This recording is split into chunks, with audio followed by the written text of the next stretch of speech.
Hello, good morning. Welcome to my channel, Wing Fashion. Kumusta na po? Bago ang lahat, like and share po tayo sa video natin mga mare. Ayan, nagre-ready na po tayo sa ating gagawing pagpa-pattern. Ayan. Meron ng may sukat na ako sa customer ko. Yun yung gagawin nating pattern. Papakita ko sa inyo. Ito oh, may sukat na ako. Ayan. Gagawin na natin siyang pattern para matabas na natin yung tela. Siyempre guys, kailangan natin ng ng lapis. Ayan. Saan na yung lapis natin? Kailangan natin ng lapis. Tapos kailangan natin ng tip measure. Ito kailangan din natin pang armhole. Tapos ito roller. Saka kailangan din natin to ng French curve. Ito. Para sa gagawin nating pattern. Meron na rin tayong itong pattern paper. Ito yung gagawin nating pattern sa damit niya. Ayan.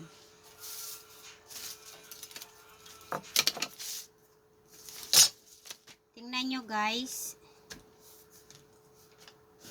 Ito pala yung ito pala yung damit niyang kulay. Ito. Ayan. So, start na po tayo sa pagpa-pattern natin. Bago pala ang lahat, pakita ko muna sa inyo yung yung mga gown. Ayan guys. Ayan. Pag kailangan nyo ng gown, kontakin nyo na lang po ako. Message nyo po ako. Pag gusto nyo mag-rent ng gown, pwede naman meron ako Baka may magustuhan kayo. Ayan. Magpa-pattern na ho tayo. Pakita ko sa inyo. Yung shoulder ho, ayan. Ang shoulder ng sukat natin, divide nyo sa 2. Halimbawa, sa 14. Divide nyo ho siya sa 2. Hatiin nyo siya. Yun yung kukunin nyo. Ayan. 7. So, lagay mo siya ng 7. Ayan. 7. Naglagay pala ako dito ng ng sobra sa pattern ito. Para may allowance. Para may allowance siya, guys. Ayan. Kinuha ko yung 7. Tapos, yung figure, mula dito sa shoulder, tsaka ito, 15. Ayan, 15. Tapos, kukuha tayo ng armhole. Sukat sa armhole. Hatiin lang natin to. Yung 15 is magiging 7.5. Baba tayo ng 1/2 inch. So, magiging 8 yung baba. Yung baba niya. Ayan guys.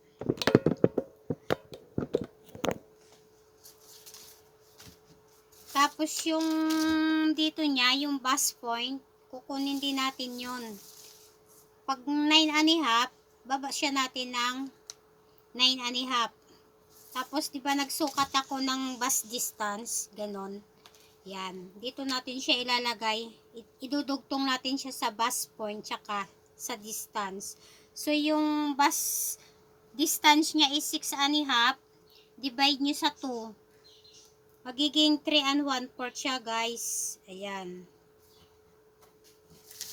Hanggang dito siya sa waistline niya. 3 and 1/4. Tapos, susukatin natin yung sa bewang. Ang waistline niya is 31. I-divide natin yun sa sa 4. So, ang magiging 1/4 niya is 7 and 3/4. Yun. 7 and 3/4. Tapos, mag-a-add ho tayo ng 1 inch. Kasi yun yung allowance natin para sa tax. Yung sa ganun, oh. Ayan. Ito na siya, guys. Sa back, pag sa likod, ito ho ang gagamitin nyo. Yung straight lang. Hindi ho siya kailangan ng curve. Itong roller lang ang gagamitin nyo. Pag sa harap naman, ang gagamitin ho natin ito. Ayan. Kasi malaki yung bust natin eh. Para maganda ho ang lapat ng damit. Yan. Fit na fit po siya. Pag gusto nyo ng fit, ganyan ang anuhin nyo. Gagamitin nyo ito. Yan guys. Tapos, itong sukat ng waistline niya, tsaka yung sa bust niya, guguhitan natin yan. Idiretso natin. Ayan o. Yan. Yan. Yung sukat natin sa bust, dinivide natin yan sa 4 na hati eh. So, 37 and a half siya. May git lang siya ng 9. Tapos magpa-plus ho tayo sa, iyon yung likod. Pagdating ng harap, magpa-plus tayo ng 3/4 para may allowance po siya. Tapos, ito yung gagamit. Pag sa back pala, ito yung gagamitin natin, yung straight lang. Pero pag sa harap, yung pag front, na siya, ito yung gagamitin natin. Ayan. Para may korte siya. Ayan. Kasi nag-plus tayo ng 3/4 doon sa harap eh. So, itong sa shoulder niya, guys, ito. Bumaba ako rito ng 1 and a half para dito siya, oh. Kasi yung mula dito hanggang dito, bumaba ako dito ng 1 and a half. Kailangan nating bumaba kasi ito yung balikat natin is mababa. Kaya bumaba tayo ng 1 and a half. So, yung gagamitin natin sa armhole, ito yung gagamitin natin sa armhole. Ayan.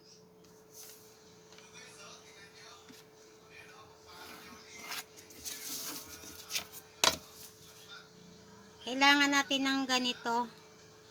Binili ko siya sa Divisoria. Ito. Ayan guys. Tingnan nyo oh. Kita ba? Ayan na siya oh. Ayan. Ito yung armhole. Yan. Ito yung shoulder niya. Ito yung tax. Ayan. Ayan oh. Yan. Hanggang dyan sa may bewang. Ito yung bust point na sinasabi ko oh. Kaya kailangan natin kuhain ng bust point niya. Mula dito sa shoulder, tsaka dito. Kasi yan, kailangan yan eh. Hanggang doon lang kasi siya eh. Tapos guys,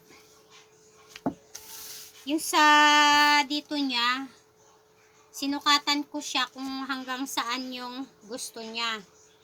Ang gusto niya kasi mababa. So, mula dito sa shoulder, bababa ko siya ng 9. Ayan. Pasensya na kayo guys ha, kasi wala akong cameraman eh. Ayan. Binaba ko siya ng 9. Kasi yung style niya, pa-heart, pa ganon. So, okay lang siya na mababa dito. Ayan. Papakita ko na lang sa inyo to guys pag nayari ko na. Ayan o. Ayan. Mababa yung ano niya. Tapos ito. Ayan. Ayan guys o. Kukuha tayo ng tax dito.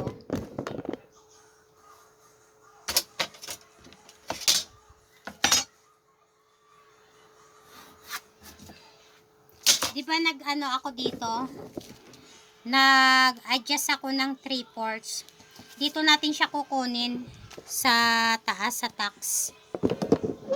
Para pag nayari siya, hindi siya yung gaganon. Kaya kailangan magbawas tayo dito. Ganyan. Tapos ito lang yung gagamitin natin. Hindi na kailangan yung curve. Dito lang yun sa ano, sa may bus. Kailangan yun yung gagamitin natin. Pero pagdating dito sa taas, straight na lang siya guys. Ayan o. Ayan.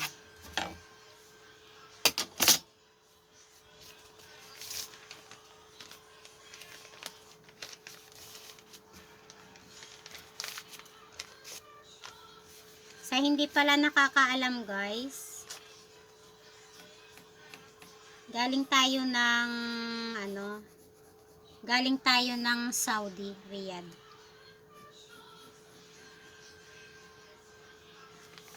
"15 years tayo doon. Mga ginagawa namin doon mga gown.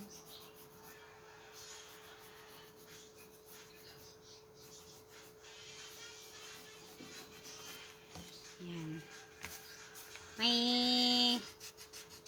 May story po kaya hindi na ako nakabalik. So ayan. Ayan na siya guys oh. Ayan. Iniklop na natin siya. Ayan. So okay na yan guys. Yung back niya, kasi di ba dito yung sa likod natin malalim. So magbabawas tayo. Magbabawas tayo dito sa may bewang niya. 1/2 inch lang ang ibabawas natin. Kasi pag hindi tayo magbawas dyan, yung pinaka-zipper niya sa likod, gaganon. Kukulubot. So kailangan natin magbawas. Ayan guys. Ayan. Ayan o. Konti lang. Ayan. So ayan guys. Tatabasin natin.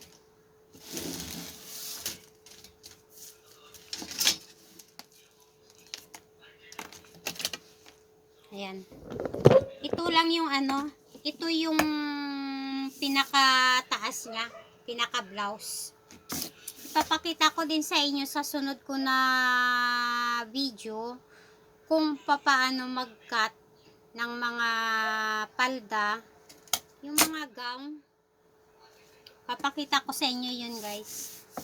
Pero ito lang muna ngayon yung kung paano tayo mag-pattern ng blouse. Ayan. Gupitin natin guys.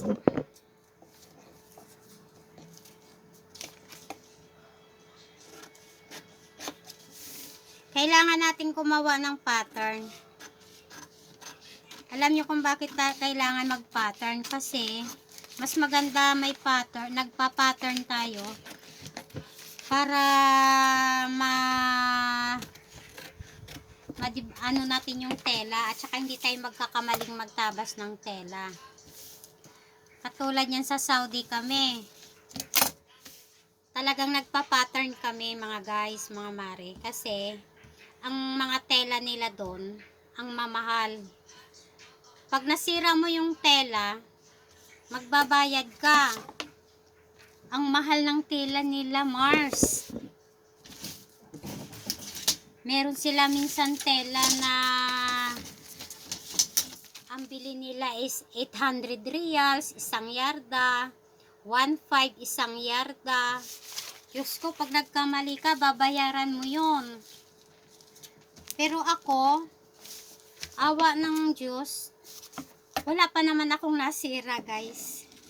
Hindi pa naman ako nagbayad kahit isang tela.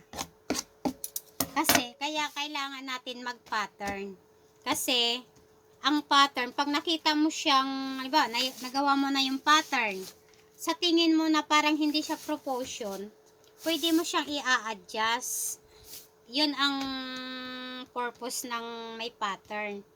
Nakikita mo yung diferensya niya. Kaya ako, sanay akong magtabas ng tela, may pattern. Lalo na pag yung tahi mo may mga design, kailangan mo mag-pattern.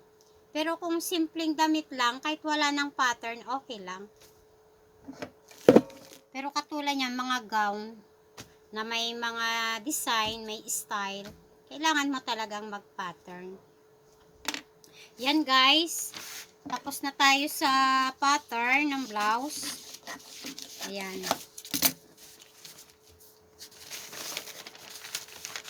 So, pakita ko sa inyo. Wait lang. Ayan guys, oh. Ayan. Ayan, oh. Mag-pattern na tayo. Ayan. Pag nagtabas tayo, lalagay mo na lang yun sa tela. Tapos, gupit ka na lang ng gupit. O, okay na siya, di ba? Ganun lang, guys. Tapos ngayon, ang gagawin natin is itong itong dahon-dahon niya. Actually, nakagawa na ako, guys. Ito, oh. Ganito yung ilalagay natin sa palda, oh. Ayan, oh. Ayan.